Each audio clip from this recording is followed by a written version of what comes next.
The Gopher Coaches Show is presented by Window Concepts and Affinity Plus Federal Credit Union.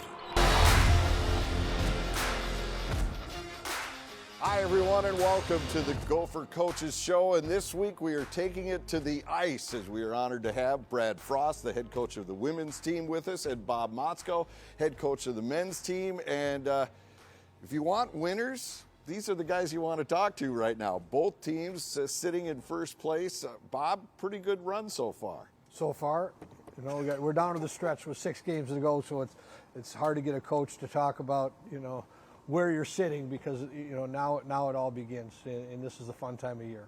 Yeah, Brad, you get into February and you can see the end. Does that kind of ramp things up for your club? Yeah, it really does. It's you know, we're about a week or two ahead of the men, so we're down to 4 games in the regular season here, and the way our schedule has shaped up, you know, we've had Minnesota Duluth, who was number 6 in the country. We had Ohio State this past weekend, number 1, and now number 7, Wisconsin, coming in. So kind of ramping up into playoff time, which is great. All right, this is unique to have both of you together, and I think it's an opportunity to really dive into some things that we normally don't have the opportunity to discuss. And number one is everybody talks about, oh yeah, we're going to win a national championship this year. Every program says that, but a lot of times it's lip service. But for you two, it is all about national championships. That's the standard that you both have set here. And Brad, we'll start with you. I mean, you're now in your 16th year. You've got 4 banners hanging up there. How does that change things when the focus is that carrot at the end? It's really difficult, right? Because that's the outcome. Of course, we want to win the big one at the end, but there's a lot of very talented teams, and it's very, very hard to win your last game. And so naturally, that's a goal of ours. But first, we want to try and win our conference championship. Then we want to try and win our conference tournament and put ourselves into the best position to make a run at that Frozen Four in the national championship. So we know the expectations are always there, but we just can't look too far ahead. We got to focus on what we do really well, playing our game, and see if we can't get to an opportunity where we have a chance to win it. And that's really difficult to do, but it's, as you mentioned, it's always something that carrot is out there, and that's what we want. And Bob, you take over a program that, you know, Pride on Ice, all the banners, you see them floating at the top of Mariucci every weekend when you're in there. Does it change the way you coach at all when you look at the overall program? No, it doesn't change, but you don't take this job without knowing that is the end goal. I mean, you can't come here without that. This is a state of hockey. There's so much great tradition at this university for the sport of hockey for both men and women, and we want to put ourselves in that position. And that's really what we're trying to do. And we put ourselves so far to have a chance at the end. You want to make the NCAA tournament. You want to be healthy, and you want to be playing your best hockey at the end of the year. And that's what we keep our focus on. You know, right now Wisconsin's our next team up. We want to win every series. We're up 2-0 on them right now. If we win the series, we put ourselves in a great spot in the NCAA. We put ourselves in a great spot in our tournament play, and we're keeping our focus on that right now. Do you have to keep the players in the now, as they say, because of the expectations at the end for yourself? Do you have to kind of say, hey, boys, like you said, it's this weekend, Wisconsin. We're not going to Tampa yet. We have to put the noise out. And Jim, this is what you're bringing noise right now to but that's what comes with it. There is going to be that noise, but we have to just stay focused inside our group and in day to day. I know those are old cliches that coaches are going to throw around, but it is the truth. It's, you know, 1 week at a time right now, building, you know, we still got some fine tuning to, you know, do with our team in certain areas. You know, a couple, you know, nagging little injuries, nothing big right now, knock on wood, and have that push and be playing our best hockey down the stretch. All right, another unique aspect that I see between these two programs is that you both have such high-end talent, elite players that already have been on the world stage. You have Olympians on your team. You have World Junior players out playing for medals. And then to bring them back into your prospective teams, how does that work, Brad? Is it an easy thing to do when they're this talented and this driven? or does it make it sometimes more difficult to kind of rein them in that this is the program we're dealing with right now? Yeah, I mean, for women's hockey, the Olympics is the ultimate, for them. And fortunately for us, different than the men, we don't have to worry about guys going pro, each year, although we do have to worry about our top-end players leaving every 4 years. Right. And oftentimes we don't know which of those players are going to be taken until the summer going into the regular season. And so it's not easy to coach an abundance of talent. Would I rather coach an abundance of talent than less? Of course, right? But you do have to massage it a little bit and bringing those players back. Obviously, our team, anytime we get Olympians back, the rest of the players are ecstatic to bring those players back. And because there's no NHL for our players, being at the University of Minnesota and competing for a national championship day in, day out with one another, this is where they want to be, and it's really, really exciting to have them. And Bob, for you, you had guys that left in the middle of the season for World Juniors, then they come back into the fold, and you have guys that are getting, you talk about the outside noise. I mean, on NHL Network, they're showing your top-end freshmen saying, oh, this guy's going to look great on Team X, and this guy's going to look great on Team Y. Well, we're going to get that in our program because we are going to attract top talent from our state, top talent from across the country that come into our program. But I think the telling tale for us is, Brock Faber, Ryan Johnson, Jackson Lacombe, they could have left to the NHL, and they chose to stay. And a first and 2 second rounders in our first round, and 2 of them in their senior year, that they're putting their trust into our program, into our coaching staff to further their career. And that doesn't happen all the time right now. And the fact that we can keep those guys around, it's paying huge dividends for us, and I think it's going to also pay huge dividends to them as they hit into their pro career. And we keep guys around in their upper class years, we're going to do all right. All right, Brad, your team just had a huge series with Ohio State. The sports people, we always use that analogy, a heavyweight fight, right? 2 going at it. But that's actually accurate about that weekend series with Ohio State. Yeah, it was 2 Goliaths going at it, as you might say, and they were number 1 in the country, or number 3, number 2, whichever poll you look at, and we had some success when we were at Ohio State earlier in the year. We had beaten them and then tied them and lost in a shootout, and then you get that one on Friday night, and you're just hoping that you can get that one on Saturday, and played exceptionally well Friday, Saturday. A little bit of a slower start, a lot less puck luck. I think we hit 3 or 4 pipes, and the game ended up just kind of getting away from us. But all in all, a sweep at home against the number 1 team in the country still puts us in a great position nationally, and also puts us in a great position here for the conference championship with 4 games coming up. So it was a great series, and obviously I think we're all hoping that we'll be able to see Ohio State down the stretch here. Yeah, you're 2 points up right now. Bob, you have a wider gap atop the Big Ten right now, point-wise. You had the week off before taking care of Michigan State. I know you said there's 6 games left and you're only focused on the now, and you don't like to give the 10,000-foot view of the club, but where do you think you guys are at right now? We're in a great spot right now. I mean, I would have liked to have kept playing, but the bye came. We were able to use it to kind of fine-tune some of our systems and get ready for Wisconsin right now. And that's like the outside noise. We have to put it off. And Wisconsin's got a lot of talent. And our conference, we're only 7 teams deep, but all 7 teams we're in the top 30 in the pairwise in the country. And we stay focused in the now, we're going to be in a good spot. And we put ourselves in a great position.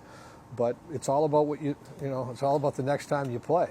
And for us, it's going to be going over to Wisconsin, and they're going to have a big weekend celebrating a couple championships over there. I'm sure there'll be big crowds, and it'll be good for us to get back on the road. So do you guys ever talk like this very much, or do your schedules keep you on opposite ends of the spectrum? Yeah, we're more opposite of the spectrum, but one of the things I really appreciate about Bob is his willingness to talk with us and us to talk with them, and certainly we follow each other's programs very, very closely. We've traveled with each other a few times on some charter flights, which has been really fun, and one of the things that has really, since Bob has gotten here, our 2 programs have become very close, And it's been really, really fun to see our players and their players supporting each other. I think we had, a bunch of the guys here this weekend supporting our players, and it's just been really fun. Yeah, it's been great, no doubt about it. Continued success. We've got a lot more to get to here on the Gophers Coaches Show. And coming up, Grace Zumwinkle. She's going to grace us with her presence. That and much more as we continue here on the Gopher Coaches Show.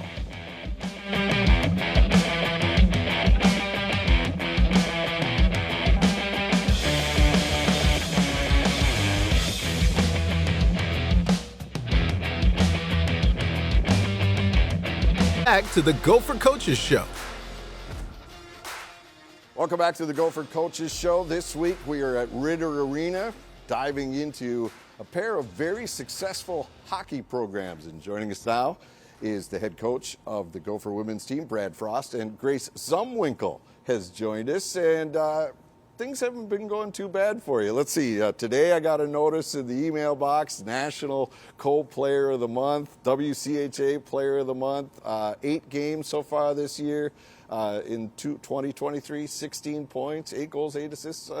I can assume things are going okay?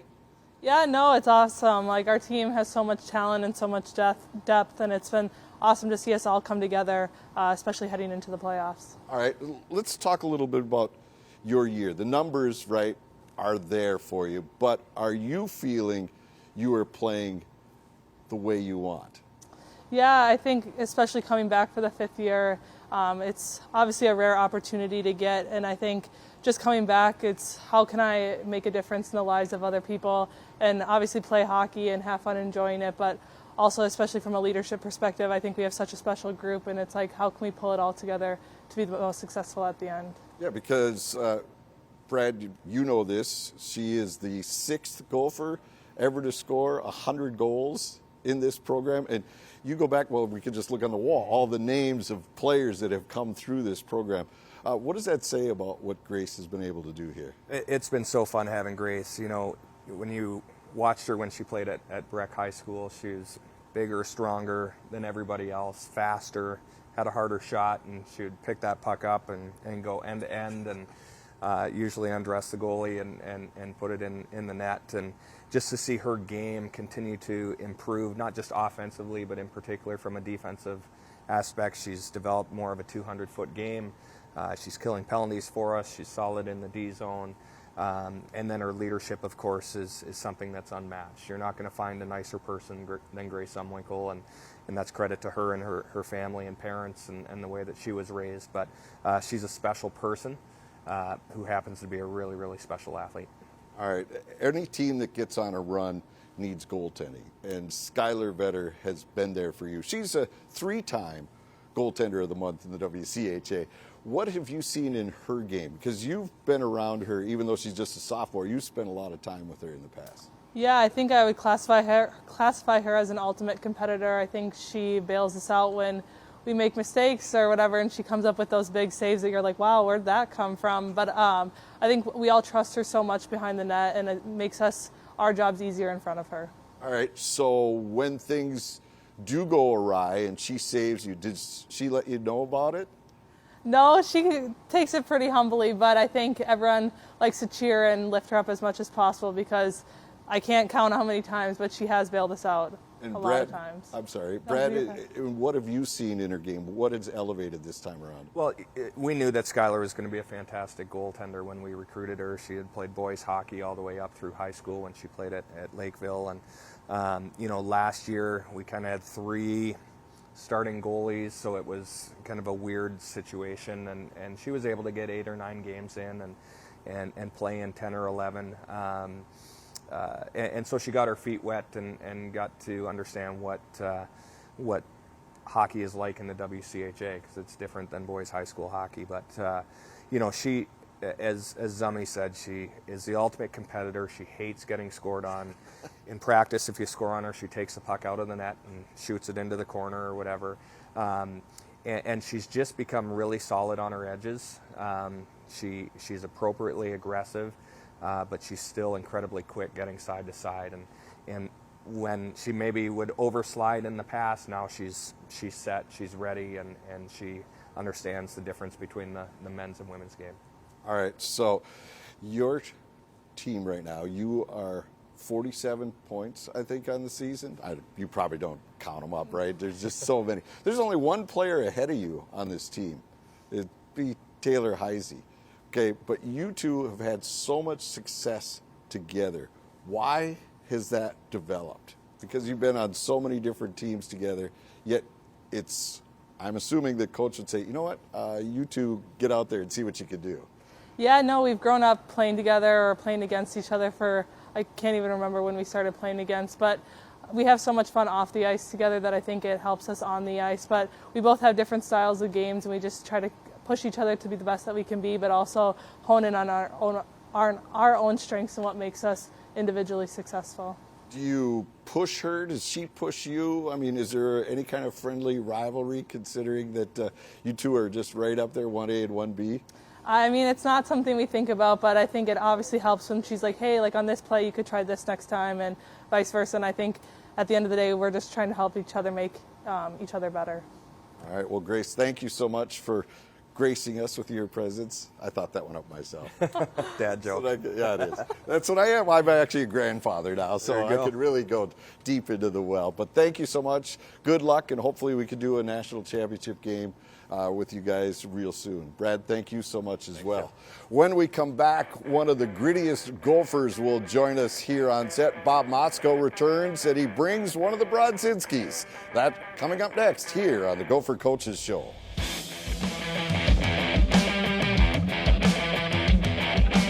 Back to the Gopher Coaches Show.